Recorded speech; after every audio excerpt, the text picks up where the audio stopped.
बीते 3 महीने से इस पूरे मामले पर तमाम राजनीतिक दल जो अभी तक अपनी बात को सामने नहीं रख रहे थे, आज मुखर तरीके से अपनी बात को सामने रख रहे हैं। किसानों के मुद्दे पर शरद पवार का यू टर्न भी है। जाहिर सी बात है, अब उनके ऊपर राजनीति करने का आरोप भी लग रहा है। इस पर एनसीपी ने सफाई दी है। एनसीपी ने कहा है कि एपीएमसी एक्ट को वाजपेयी सरकार लेकर आई थी और कई राज्य एपीएमसी एक्ट लागू नहीं करना चाहते थे।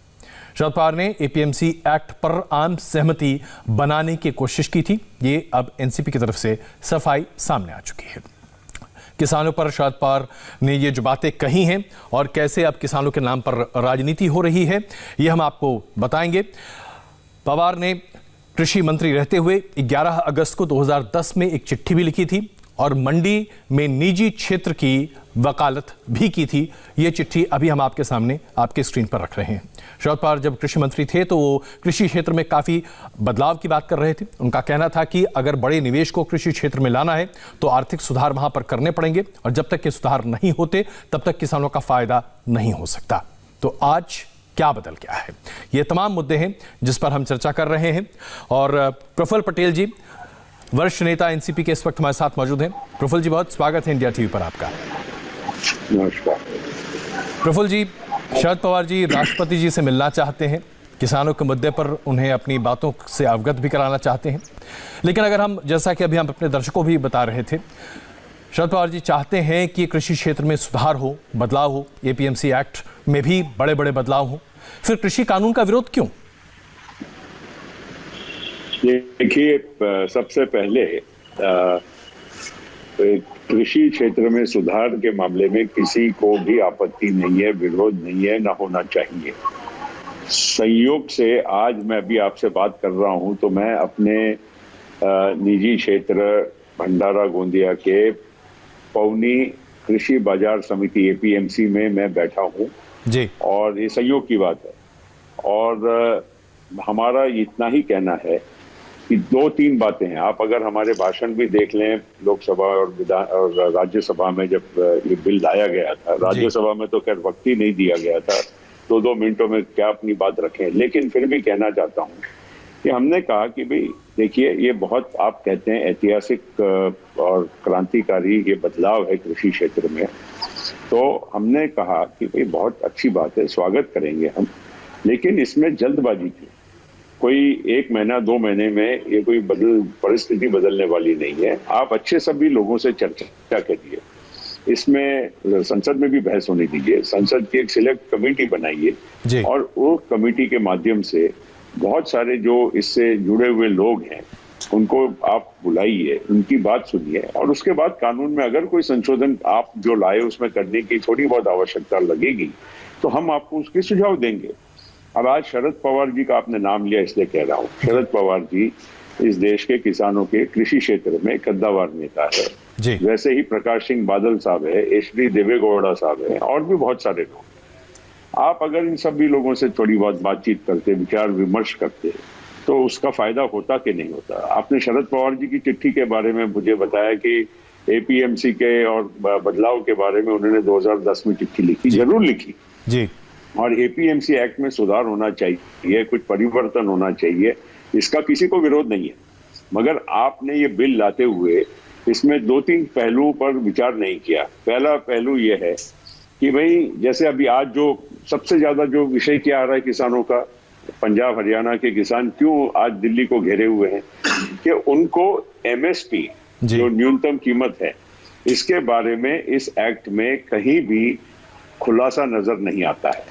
ये एक्ट कानून पास होने के पश्चात आपने कहा, सरकार ने घोषणा की कि नहीं एमएसपी पे तो कोई असर होगा नहीं, हमेशा जारी रहेगा। तो अगर जारी रखना है तो एक एक्ट में अगर एक लाइन अगर आ जाती कि आज की जो प्रथा है एमएसपी की वो हमेशा जारी रहेगी, इसका कहीं भी वो एक्ट में उल्लेख नहीं। दूसरा, किसान क्या कह रहे हैं, उसमें गलत क्या बात है कि भाई एमएसपी अगर आप कह रहे हैं और सरकार ने स्वामीनाथन आयोग की सिफारिश मानते हुए ये कहा है कि 100% जो खर्च आएगा उसमें 50% मुनाफा होगा, उसके आधार पर हम एमएसपी की कीमतें ऐलान करेंगे। तो एमएसपी से नीचे अगर कोई खरीद करता है तो इसके बारे में जिम्मेदारी किसकी रहेगी? अगर उस पर कोई व्यापारी ने कम कीमत में खरीदा तो उस पर गुना दाखिल होगा कि नहीं, कोई वो उसमें कोई प्रावधान एक्ट में है या नहीं है। दूसरी महत्व की बात यह है कि अगर आप कोई किसान ने एपीएमसी के बाहर भी समझो कोई अगर सौदा किया जी, और कोई प्राइवेट व्यापारी ने कम ज्यादा कुछ कर दिया, कल उसको पैसे नहीं दिए या उसको कोई डिस्प्यूट हो गया जी, तो उसका रेजोल्यूशन का मतलब उसको सॉर्ट आउट कौन करेगा? वो प्रश्न को हल कौन करेगा? जी, किसान किधर कौन से कोर्टों में भटकेगा, कहाँ जाएगा, वो ठोकरे खाएगा? उससे अच्छा है कि कोई डिस्प्यूट रेजोल्यूशन मैकेनिज्म भी तो उसमें होना चाहिए था, जिससे किसान अपनी समस्या को अगर हल करना हो, जैसे हम कोर्ट में जाते हैं तो किसान कोई रोज कोर्ट में तो नहीं जा सकता जी, तो कोई रास्ता उसका भी एक मैकेनिज्म होना चाहिए था। और तीसरी बात, ये एपीएमसी एक्ट में संशोधन करना एक बात है, मगर एपीएमसी के भविष्य का क्या होगा? आज मैं जिस एपीएमसी में बैठा हूं, अगर धान की खरीदी अगर डायरेक्ट व्यापारी करेगा या बाहर हो जाएगी तो ये एपीएमसी को न सेस मिलेगा न कमाई होगी। तो एपीएमसी इतनी पूरे हिंदुस्तान में जो किसानों के लिए बनाई गई है, तो इनके भविष्य का क्या होगा, इसका भी कहीं उल्लेख नहीं है। अब प्रफुल्ल जी, यही बात है मेन। प्रफुल्ल जी, आपने 4 बड़ी बातें कही, मेन बातें कही हैं जी। चलिए, तो उसमें से पहली 3 बातों पर चर्चा करते हैं। आपने कहा कि किसानों के लिए एमएसपी की बात, दूसरा आपने कहा कि डिस्प्यूट रेजोल्यूशन की बात, और तीसरा बाहर बेचे तो उसमें क्या स्थिति होनी चाहिए, मैकेनिज्म होना चाहिए। सरकार तो ये सब कुछ मानने को तैयार है। 5 राउंड की बातचीत में सरकार की तरफ से संकेत तो यही आ रहे हैं, कम से कम हम पत्रकारों को तो यही जानकारी, फिर इसमें विरोध क्यों? अरे भाई देखो, 2 बातें हैं। एक तो आप कानून लेकर आए, कानून बनाने के पहले अगर ये सब बातें हो जाती और कानून में इसका समावेश होता तो कोई इशू ही नहीं था। हमने भी संसद में क्या कहा, जल्दबाजी में क्यों ला रहे हो, सिलेक्ट कमेटी को बना दीजिए, 2 महीने में सिलेक्ट कमेटी अपना काम करेगी और अगला सत्र जो होगा उसमें इसको पास करेंगे। अब अगर सरकार आपको अनौपचारिक तरह से कह रही है कि हम ये सब चीजों के लिए तैयार है तो विरोध क्यों, तो ये बात तो ये हास्यास्पद है। अगर आप वो तैयार हैं तो सीधी एक बयान दीजिए, किसानों के नेताओं के साथ आप बात कर रहे हैं, उसमें तो कोई राजनीतिक व्यक्ति नहीं है, जो भी आ रहे हैं किसान संगठन के लोग हैं, आप उनसे ही बात कर रहे हैं। अगर वो खुश है, किसान इस देश का अगर कानून से खुश है, तो हम राजनीतिक दल उसका विरोध क्यों करेंगे? बिल्कुल, अब यही बात प्रफुल्ल जी आ रही है कि राजनीतिक दल मौके पर चौका मार रहे हैं, किसान विरोध कर रहे हैं और 11 राजनीतिक दल इसमें अपना राजनीतिक भविष्य देख रहे हैं, जिसमें एनसीपी भी शामिल है। देखिए, ये बात आप कह रहे हैं, राजनीतिक दल जनता के प्रतीक होते हैं, जनता की जो भावना होती है उसको उठाने का काम राजनीतिक दल करते हैं। अगर आप हमको आरोप लगाते हैं तो कल तक हम जब सरकार में थे, कोई भी कानून लाते थे तो विरोध में बीजेपी या उनके सहयोगी करते थे, तो ये कोई हमारे पे आरोप लगाने वाली ये बात नहीं है। बात ये है कि आप तो आज तो आप किसान नेताओं से बात कर रहे हैं ना जी, उसमें तो हमको नहीं बुलाए और हमको ना जाना है। अगर किसान खुश है आपके कानून से और या आपके संशोधन से तो हम उसको सहर्ष स्वीकार करेंगे, हम भी खुश। हमारा तो इतना ही कहना है कि भाई जो बात है जी, क्योंकि आखिर देखिए, जब संसद में अगर बात आएगी तो किसान तो अंदर संसद में नहीं आने वाले हैं, उसमें तो राजनीतिक दल उन्हीं की बात को उठाकर संसद के बहस में रखने वाले हैं। यहीं पर प्रफुल्ल जी, नेशनल कॉन्फ्रेंस एनसीपी पर यह आरोप लग रहा है और खास करके शरद पवार जी पर यह आरोप लगाया जा रहा है कि एक तरह से भागीदारी थी सरकार के साथ, क्योंकि उस समय एनसीपी ने बाहर आकर स्पष्टीकरण भी दिया था राज्यसभा में वॉकआउट को लेकर, और आपने भी इस पर अपनी बातें कही थी। तो क्या उस समय आपकी सोच अलग थी, आज सोच अलग है? क्योंकि बीजेपी के कुछ नेता ये आरोप लगा रहे हैं आपकी पार्टी पर। बिल्कुल, देखिए, आरोप प्रत्यारोप ये तो कोई भी करेगा जी। संसद में हमारी भूमिका बहुत स्पष्ट थी, कोई वोटिंग की बात ही नहीं आई थी, कोई वॉकआउट का सवाल ही नहीं था। इन्होंने तो शोरगुल में वो बिल को पास कर दिया, तो उसमें कोई किसकी क्या भूमिका थी ये तो कोई वहां समझ में आने वाली बात ही नहीं थी। सरकार ने वहां पर बुलडोजर चला के अपनी वो बिल को पारित कर लिया। मैं आपको इतना ही कहना चाहता हूं, हमारा ये, और शरद पवार जी के बारे में मैं आपको कहूंगा कि प्रगतिशील किसान इस देश का हो, इसके लिए वो सबसे अव्वल आगे हैं, इसमें कहीं आपको किसी भी प्रकार से शंका होनी नहीं चाहिए। आज भी हमारे महाराष्ट्र में या आप देखेंगे तो बहुत सारी फार्मर प्रोड्यूसर कंपनीज हैं। हमारे यहाँ पर किसान डायरेक्टली भी माल बेचता है अपनी उपज को, जी। मगर ये चॉइस है, इसमें कोई ऐसा नहीं है, कोई जोर जबरी नहीं है, कोई कानूनन कोई सही बात नहीं है। और शरद पवार जी ने हमेशा नए टेक्निक्स को किसान खेती के मामले में, चाहे इस देश में ड्रिप इरिगेशन आया, चाहे इस देश में आप देखिए कि बागायती जितना हमारे यहाँ पर फल होते हैं, फूल होते हैं, ये सारी चीजें, और इसको निर्यात करने के मामले में आज हमारे राज्य में दूध उत्पादन हो, बाकी की बहुत सारी पैदावार हो, इसमें प्रगतिशील किसान कैसे बन सकता है, इसके लिए हमारी भूमिका हमेशा अग्रसर है और रहेगी। प्रफुल्ल जी, हमारा कोई एक और सवाल मैं आपसे पूछना चाहता हूं, चूंकि आपका वक्त थोड़ा कम है। हर चीज को हम बिल की हर चीज को विरोध करने के लिए यहाँ नहीं बैठे हैं। हम उसमें जो तात्विक, जो हमको लगता है, जो किसान जिस बात को लेकर आज खड़ा है, इसी बात को हम विरोध। प्रफुल्ल जी, राहुल गांधी बार बार ये ट्वीट कर कह रहे हैं कि बड़े बड़े व्यापारी और व्यापारी समूहों के लिए इस कानून को बनाकर किसानों की छाती पर मूंग डाला जा रहा है। राहुल गांधी के ये बयान राजनीति से प्रेरित है या दरअसल ये वास्तविकता है? क्या आपकी पार्टी उनके इस बयान से, इनकी सोच से इत्तेफाक रखती है? देखिए, बड़ा व्यापारी अगर हमारे किसान को, बड़े उद्योगपति हमारे किसान को सही कीमत देता है और उसकी फसल सही समय पर लेता है, तो उसमें हमारा कोई विरोध नहीं है। हमारा विरोध ये बिल के 2-3 जो पहलू हैं, जो मैंने आपको पहले ही कहा, उस पर है जी। हम ये नहीं कहते हैं कि कल भविष्य में किसान, अरे भाई, अगर मंडी में बेचने से अगर उसको 2 पैसा ज्यादा अगर बाहर मिलता है तो किसान को उसका विरोध हम क्यों करें?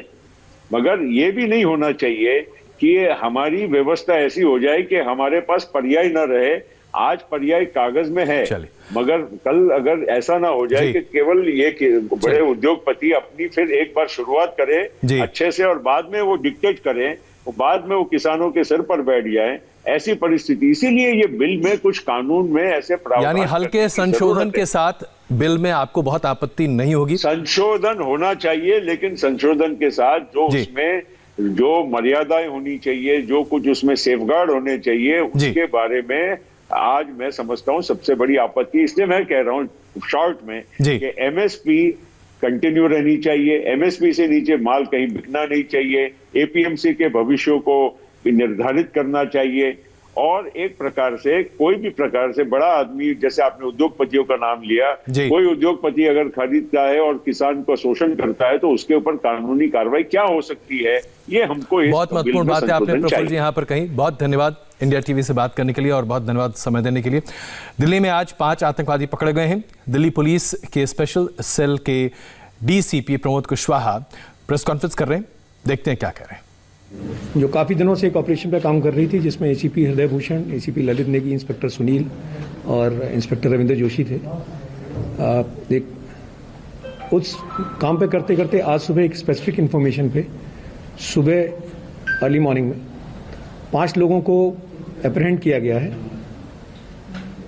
ये 5 लोगों में से 2 पंजाब बेस्ड हैं, 3 कश्मीर बेस्ड हैं, और इनके पास से 3 पिस्टल्स, 2 किलो हेरोइन और 1 लाख रुपए कैश करीब मिला है। जो इम्पोर्टेंट चीज़ आई है सामने वो ये कि ये इनकी अरेस्ट बेसिकली एक लिंक है, कड़ी है, जो कि शो करती है कि किस तरह से आईएसआई खालिस्तान मूवमेंट जो ये एक अलगाववाद फैलाना चाहते हैं, उसको किस तरह से ये कश्मीर टेररिज्म से लिंक करवा रही है। और ये गेम प्लान जो है कश्मीर को खालिस्तान मूवमेंट से लिंक कराने का, उसका एक लिंक है ये। क्योंकि एफआईसीएन की सप्लाई के बाद एफआईसीएन की सप्लाई कम हो गई, पोस्ट डीमोनेटाइजेशन में एफआईसीएन की सप्लाई जो है बिल्कुल एक ब्रेक सा लग गया, काफ़ी कम हो गई। तो दूसरा जो रास्ता टेरर फंडिंग का अख्तियार किया गया है वो है ड्रग्स से। ड्रग्स सोर्स किए जाते हैं अफगानिस्तान से, जहां आईएसआई की प्रेजेंस है, और इस ड्रग्स का इस्तेमाल, ड्रग्स मनी को, इस ड्रग्स को बेचते हैं इंडिया में, और इसी पैसे से जो पैसा जनरेट होता है इस इलगॉटन मनी से, उसका इस्तेमाल टेरर फंडिंग में किया जाता है। इसमें जो दूसरा एक और इम्पॉर्टेंट एस्पेक्ट है कि चूंकि पंजाब के लोग डिसइल्यूजन्ड है खालिस्तान मूवमेंट से, और जो पाकिस्तान की आइडियोलॉजी है खालिस्तान की जो प्रोपोगेट करना चाह रहा है, तो इसीलिए ये गैंगस्टर्स का इस्तेमाल कर रहे हैं टारगेट किलिंग्स में।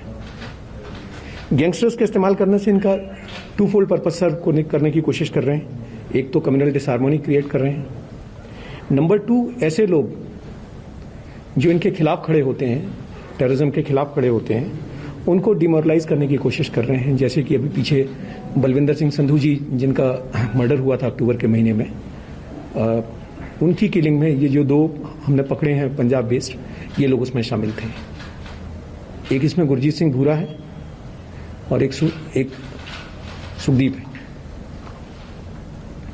इसके साथ 3 जो पकड़े गए हैं, इसके इन दोनों के लिंकेजेस हैं। एक सुखमीत और सुख भिखारीवाल से जो गल्फ बेस्ड है, साथ ही इनके लिंक हैं और भी गैंगस्टर्स हैं। ज्ञानदीप है, एक सुखा है जो अभी जुडिशियल कस्टडी में चल रहे हैं, जिनके ये बेसिकली ये गैंगस्टर्स हैं और इनके पीछे लिंकेजेस जो हैं वो पाकिस्तान बेस्ड आईएसआई के जो ऑपरेटिव्स हैं उनसे हैं।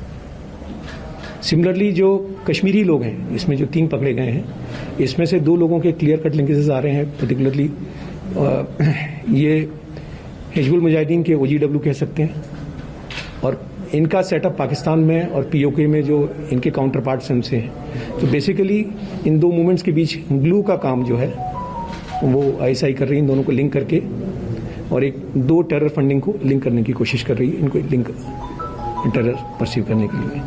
ये काफ़ी लंबा ऑपरेशन था जिसमें सेंट्रल इंटेलिजेंस एजेंसीज का भी बहुत बड़ा रोल रहा है। मनोहर हमारे साथ तुरंत वापस आ रहे हैं और उसके बाद आपको बताएंगे कि आखिरकार इन आतंकवादियों की गिरफ्तारी के साथ दिल्ली पुलिस और क्या राज खोल रही है। छोटे से ब्रेक के बाद।